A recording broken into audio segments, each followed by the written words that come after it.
ஷியா பிரிவினருக்கும் சன்னி பிரிவினருக்கும் இடையே ஒற்றுமையை வலியுறுத்தும் ஒரு அழகான செய்தி. வெறுப்புக்கு முற்றுப்புள்ளி வைத்து சகோதரத்தை பருப்போம், ஏனெனில் ஒற்றுமையே வலிமையான தேசம்.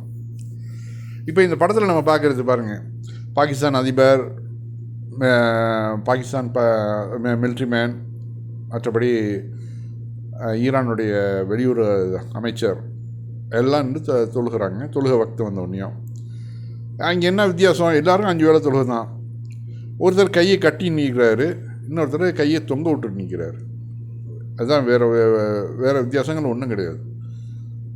ஏன்னா இது இந்த சன்னி பிரிவிலேயே ஹம்பலி மதஹப்னு ஒன்று இருக்குது. அதாவது சாஃபி, ஹனஃபி, ஹம்பலி, மாலிக்னு சொல்லுவாங்கள்ல. அதில் அந்த ஹம்பலி மதஹப் கையை தொங்க விட்டுட்டு தான் தொழுகையில் நிற்பாங்க, கையை கட்ட மாட்டாங்க. அதனால் இந்த மாதிரி சின்ன சின்ன விஷயங்கள்லாம் நம்ம அவாய்ட் பண்ணிவிட்டு ஒற்றுமையை கொண்டு வரணும். அதான் ஒரு ஷியா முஸ்லீம் எழுதுகிறார் பாருங்க, உருதுலேருந்து மொழிபெயர்க்கப்பட்டது. நான் ஒரு ஷியா முஸ்லீம். கடந்த 6 ஆண்டுகளாக அஹ்லு சுன்னத் மசூதிகளில் ஜமாத்தாக தொழுது வருகிறேன். வாய்ப்பு கிடைக்கும் போதெல்லாம் நான் எப்போதும் அஹ்லு சுன்னத்துடன் ஜமாத்தாக தொழுகிறேன். மேலும் எனது அஹ்லு சுன்னத் சகோதரர்கள் அனைவரையும் தாங்களாகவே ஷியா மசூதிகளுக்கு செல்லுமாறு அழைக்கிறேன் அப்படிங்கிறாரு. இது வரவேற்கத்தக்க ஒரு விஷயம். இந்த பிரிவினைகளை அரசியல் காரணங்களுக்காக உருவாக்கப்பட்டதான ஒழிஞ்சு மார்க்க சம்பந்தமான கட்டளைகள்லேருந்து இந்த பிரிவுகள் ஏற்படலை.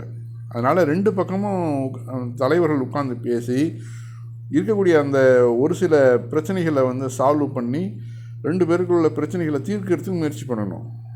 இது காலத்தின் கட்டாயம். ஆனால் இஸ்ரேலும் அமெரிக்காவும் என்ன நினைக்கிறான்னாக்க, இந்த ஷியா சன்னி பிரச்சனைகளை அதிகமாக பிளவுபடுத்தி விட்டு இவர்களெல்லாம் அடிச்சுக்கிட்டு நிற்கிட்டோம், நாம் ஆயுத வியாபாரத்தை நல்லா ஜரூராக பண்ணுவோம் அப்படிங்கிற பிளானிங்கில் தான் நம்ம ட்ரம்ப்பு, நெசன்யாகு எல்லாம் பிளான் பண்ணி செய்கிறாங்க. அதனால தான் பேச்சுவார்த்தை நடந்துக்கிட்டு இருக்கும் போதே திடீர்னு தாக்க வேண்டிய அவசியம் என்ன வந்துச்சு? ஏன்னா அங்கே உள்ள ஆயுத வியாபாரிகளுக்கு நல்ல லாபம் பார்க்கணும். இந்த சண்டை வந்தால் தான் அங்கே படுத்து தூங்கிக்கிட்டு இருக்கிற அந்த அமெரிக்க ஆயுத வியாபாரிகளுக்கு நல்ல காசு கொளிக்கும். இதில் ட்ரம்புடைய மகன்கள்லாம் அதில் பார்ட்னராக இருக்கிறாங்க. அவர்களுடைய தொழிற்சாலையும் நல்லா முன்னுக்கு வரணுன்னாக்க, எவன் தாலி எடுத்தால் எனக்கு என்ன, என்னுடைய வீடு நல்லா சுபிட்சமாக இருக்கணும் அப்படின்னு நினைக்கிற அந்த மனப்பான்கு தான் இன்றைக்கி வரைக்கும் இந்த பாகிஸ்தான் பிரச்சனையில் வரைக்கும் நிற்கிது. அங்கே பாகிஸ்தானில் இப்போ பேச்சுவார்த்தை நடந்துக்கிட்டே இருக்குது. அங்கே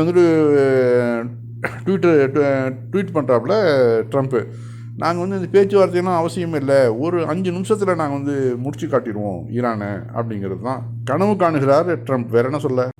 உலகின் மிக உயர்ந்த பழிவாங்கல்.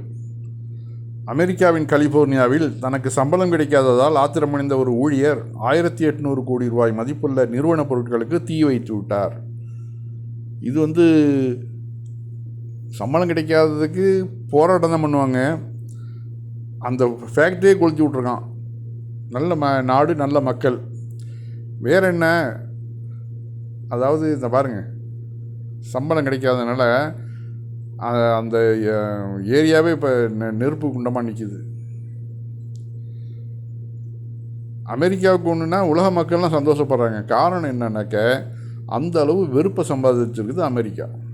எல்லா நாடுகள்லையும் மூக்க நுழைக்க வேண்டியது, தான் ஒரு வல்லரசனு காமிக்கிறதுக்காக எத்தகைய கீழ்த்தரமான ஒரு நடவடிக்கைகள்லாம் இறங்கிறது, மற்றவர்களுடைய உயிரை ஒரு பொருட்டாகவே மதிக்கிறது இல்லை. அதனால் இது இப்படி நடந்தால் நல்லதுன்னு ரொம்ப பேர் நினைக்கிறாங்க. இப்போ ஈரானுக்கு போய் அங்கே போய் அடிக்கலாம் முடியாது, அவ்வளோ தூரத்தில் போயிட்டு அந்தளவு சக்தியும் கிடையாது ஈரானுக்கு. ஆனால் இப்படிப்பட்ட ஆள்களை உருவாக்க முடியும்.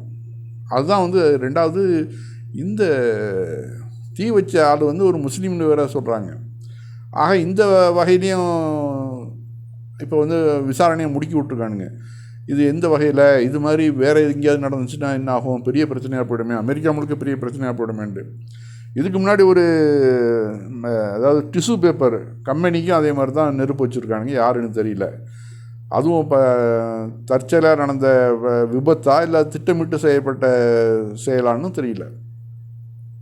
ஏன்னா இப்போ அமெரிக்கா மக்களை தேவையில்லாமல் இஸ்ரேலுக்காக கொண்டு உயிர்களை விட சொன்னதுக்கு ட்ரம்ப்புக்கு யார் அதிகாரம் கொடுத்தது? யார்கிட்டையும் கேட்காம அவராக முடிவு பண்ணது. இப்போ அந்த மக்கள் கொதித்து எழுத்துட்டு இருக்காங்க. இது அது அமெரிக்க வரலாற்றிலேயே இந்த அளவு ஒரு போராட்டம் நடந்தது இல்லைங்கிறாங்க.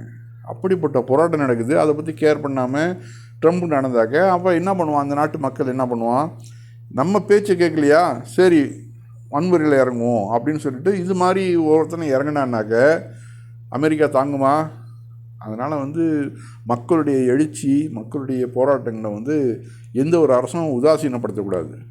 பெரிய நம்ம மாடலில் இருந்துக்கிட்டு நானே உலகத்தை கட்டி காப்பேன், நான் அதை ஹோர்மூஸ் நீர்நிலையை நான் உடைப்பேன், இன்னும் எங்கெங்கெல்லாம் போய் அந்த கிரீன்லாந்து நானே அதை ஆக்குபைட் பண்ணுவேன், இப்படிலாம் சொல்லி பெரிய நம்ம தன்மையில் நடந்துக்கிட்டாக்க இப்போ இந்த உலகத்தில் இப்போ உள்ள உலகத்தில் இதெல்லாம் சாத்தியம் இல்லை. ஏன்னா இந்த உள்ளங்கையில் உலகம் இருந்துகிட்டு இருக்கிற இந்த இடத்துல ட்ரம்ப் தன்னுடைய மாடல்கள்லாம் மாற்றிக்கணும். இந்த 2 சகோதரர்களும் இராணுவத்தில் வேலை புரிகிறாங்க. அவர்கள் பணியிலேருந்து நேராக தன்னுடைய தாய் தந்தையரை நிறுத்தி வச்சு அவர்களுக்கு தங்களுடைய தொப்பியை அணிவித்து சந்தோஷத்தை பகிர்ந்துக்கிறாங்க. உண்மையிலேயே நிகழ்ச்சியான ஒரு நிகழ்வு தான் அது. தாய் தந்தையருக்கு எந்த அளவு மரியாதை கொடுக்குறாங்க, ஏன்னா அவர்கள் இல்லைன்னா இவர்களுக்கு இல்லைல்ல. இந்த 2 பேரும் இந்த இராணுவத்தில் மிக டாப்புக்கு வர்றதுக்கு அவர்கள் எந்த அளவு உழைச்சிருப்பாங்க. தன்னுடைய பிள்ளைகளுக்கு எந்த ஒரு கவலையும் இல்லாமல் படிப்பு எல்லாத்தையும் கொடுத்து வேலையும் வாங்கி கொடுத்துருக்கிறாருனாக்க அவர்களை மதிக்க வேண்டியது இந்த மக்களுடைய கடமை. அதை அவர்கள் செய்கிறாங்க. 2வது, முஸ்லீம்கள் வெறும் வளைகுடாக்களையும் நம்பி இல்லாமல் இது மாதிரியான அரசு உத்தியோகங்களை நம்ம பெறணும். அதை நம்ம ஆர்வம் காட்டணும். அரசு உத்தியோகங்கள் இருந்தால் தான் நமக்கு மதிப்பு. இதோ முன்னாடி போயிடுச்சு அந்த காலம்.